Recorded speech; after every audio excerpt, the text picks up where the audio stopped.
ಸಣ್ಣಪುಟ್ಟ ಆಗಿದೆ ಅಂತ ಹೇಳ್ತೀರಾ ನೀವು?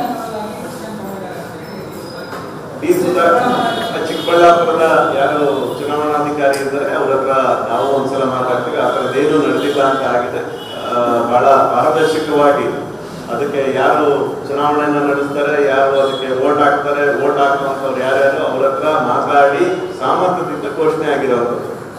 ಅಲ್ಲಿ ಅವರಿಗೆ ಇಷ್ಟ ಇಲ್ಲದೆ ಇರುವಂಥ ಕ್ಯಾಂಡಿಡೇಟ್ ಏನಾರಾಗಿದ್ರೆ ಅವ್ರನ್ನ ಸರಿಪಡಿಸುವಂಥದ್ದನ್ನು ಅವರಿಗೆ ಮಾತಾಡಿ ಸರಿ ಮಾಡುವಂಥದ್ದನ್ನು ಕೂಡ ಆಗುತ್ತೆ. 100% ಒಬ್ಬ ರಾಷ್ಟ್ರೀಯ ಸ್ವಯಂ ಸೇವಕ ಸಂಘದ ಕಾರ್ಯಕರ್ತನಾಗಿ ಅದಾದ್ಮೇಲೆ ಭಾರತೀಯ ಜನತಾ ಪಾರ್ಟಿಯ ಬೂತ್ನಿಂದ ಹಿಡಿದು ನಾನು ಅವರ ವಾರ್ಡ್ ಅಧ್ಯಕ್ಷ ಆದಾಗ ಆ ವಾರ್ಡಿಗೆ ನಾನು ಇನ್ಚಾರ್ಜ್ ಆಗಿದ್ದೆ, 5 ವಾರ್ಡಿಗೆ ಇನ್ಚಾರ್ಜ್ ಆಗಿದ್ದೆ ಜಿಲ್ಲೆಯ ಕಡೆಯಿಂದ. ಅವ್ರು ಮಾಡಿದಂಥ ಇಲ್ಲ ಅವರು ವಾರ್ಡ್ ಅಧ್ಯಕ್ಷ ಆದಾಗ ಮಾಡಿದಂಥ ಕೆಲಸ ಕಾರ್ಯಗಳು ನನ್ನ ಕಂಡಿದ್ದೆ. ಅದಾದ್ಮೇಲೆ ನವಸಂಖ್ಯೆ ಕೇಂದ್ರದ ಅಧ್ಯಕ್ಷ ಆಗಿದ್ದಾರೆ, ಅದಾದ್ಮೇಲೆ ಮಂಡಲದ ಅಧ್ಯಕ್ಷರಾಗ್ತಾರೆ.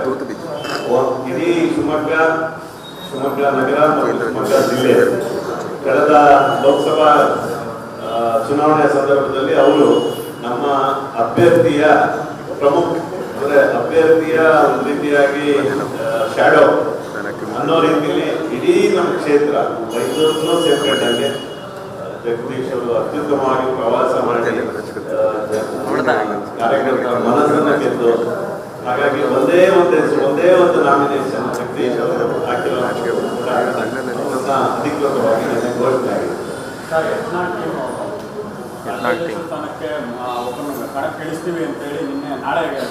ಒಂದು ಪ್ರಜಾಪ್ರಭುತ್ವದಲ್ಲಿ ನಂಬಿಕೆ ಇಟ್ಕೊಂಡಿರುವಂತವ್ರು ಆ ಥರದ್ದೇನಾರ ಇದ್ರೆ ಮಾಡ್ಲಿ. ನಾನು ಯತ್ನಾಳಿಗೆ ಹೇಳೋ ಅಷ್ಟು ದೊಡ್ಡವನಲ್ಲ. ಆದ್ರೆ ನಾವು ಒಂದೇ ಒಂದು ಹೇಳೋದು, ಕುಮಾರ್ ಬಂಗಾರಪ್ಪನವರಾಗ್ಲಿ, ಯತ್ನಾಳಾಗ್ಲಿ, ಹರೀಶ್ ಅವರಾಗ್ಲಿ, ಯಾರೇ ಆಗ್ಲಿ ಒಂದೇ ಕೇಳುವಂಥದ್ದು, 4 ಗೋಡೆ ಮಧ್ಯದಲ್ಲಿ ನಾವು ಚುನಾವಣೆ ಬೇಕಾದ್ರೆ ಚುನಾವಣೆ ಮಾಡಿ ನಾವು ರೆಡಿ ಇದ್ದೀವಿ. ಆದ್ರೆ ಹೊರಗಡೆ ಹೋಗಿ ಬೇರೆಯವ್ರ ಬಗ್ಗೆ ಹೇಳುವಂಥದ್ದನ್ನ ಇನ್ನಾದ್ರೂ ನಿಲ್ಲಿಸ್ಬೇಕು.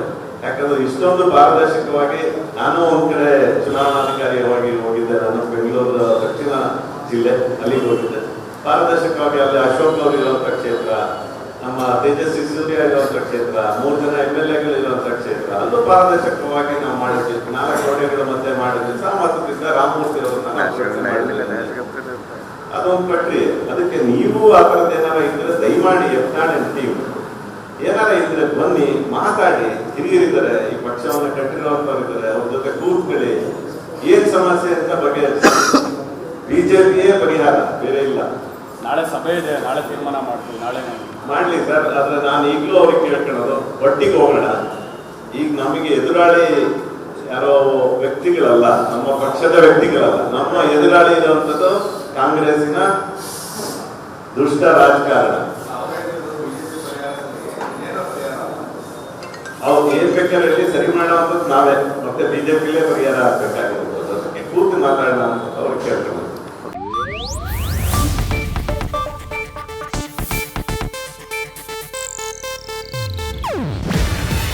ಇದು ಏಷ್ಯಾನೆಟ್ ನ್ಯೂಸ್ ನೆಟ್ವರ್ಕ್ ಪ್ರಸ್ತುತಿ.